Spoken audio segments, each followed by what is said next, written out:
யாதும் ஊரே யாவரும் கேளீர். அனைவருக்கும் வணக்கம். Welcome to Bala Saras vlog channel. நம்ம இன்னைக்கு எதை பற்றி பார்க்க போகிறோம்னா, கால பைரவரோட சிறப்புகளை பற்றி தாங்க. இப்போ தான் நம்ம சேனலை முதல் பார்க்குறீங்கன்னா, மறக்காமல் நம்ம சேனலை சப்ஸ்கிரைப் பண்ணிடுங்க. பக்கத்துலேயே இருக்கிற பெல் பட்டனையும் மறக்காமல் அழுத்திடுங்க. Please support me. சிவாய் நம. சிவரூபமான தட்சிணாமூர்த்தி கல்விக்கும், நடராஜமூர்த்தி நடனத்திற்கும், லிங்கமூர்த்தி அருவ வழிபாட்டிற்கும், பைரவமூர்த்தி காவலுக்கும் அதிபதியாக மக்களால் தொன்று தொட்டு வணங்கப்பட்டு வருகிறார்கள். சிவபெருமானின் 5 குமாரர்களாக, அதாவது 5 பிள்ளைகளாக கணபதி, முருகன், பைரவர், வீரபத்திரர், சாஸ்தா என்று சொல்லப்படுகிறது.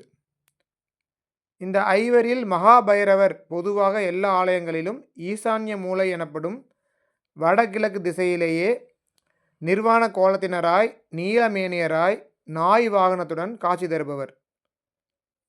காலை சிவனுடைய ஆலயம் அல்லது முருகப்பெருமானோட ஆலயம் எந்த ஒரு ஆலயமாக இருந்தாலும், அதாவது பைரவர் குடிகொண்டுள்ள ஆலயமாக இருப்பின், அந்த ஆலயம் திறந்தவுடன், அதே போல இரவு அர்த்த ஜாமத்தில் பூஜை முடிந்த பிறகு பைரவர்க்கென்று விசேஷ பூஜைகள் செய்யப்பட வேண்டும் என்று பார்த்த நித்திய பூஜா அப்படிங்கிற விதி கூறுகிறது.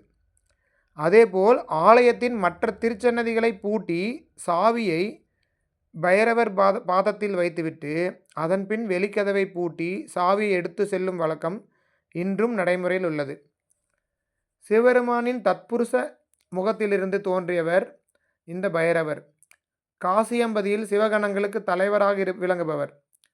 ஆணவம் கொண்ட பிரம்மனின் சிரம் கொய்தவர். மன்மதனின் கர்வம் அடங்கச் செய்தவர். முனிவரின் சாபத்திலிருந்து தேவேந்திரன் மகன் ஜெயகாந்தனை காத்தவர். சனியை சனீஸ்வரராக்கி நவகோள்களில் வலிமை வாய்ந்த கோளாக உயர்த்தி பெருமை சேர்த்தவர் என்ற பல சிறப்புகளையும் பெருமைகளையும் கொண்டவர் இந்த கால பைரவர். இவரை கால பைரவர், மார்த்தாண்ட பைரவர், க்ஷேத்திரபாலகர், சத்ரு சம்ஹார பைரவர், வடுக பைரவர், சொர்ணாகர்ஷண பைரவர் என்று பல பெயர்களில் நாம் அழைத்து வழிபடுகின்றோம். இப்படி பல சிறப்புகள் வாய்ந்த பைரவரை ஒவ்வொரு தேய்பிறை அஷ்டமி என்றும் வணங்கினால் நமக்கு கிடைக்கக்கூடிய பேர் என்பது அளவிட முடியாதது.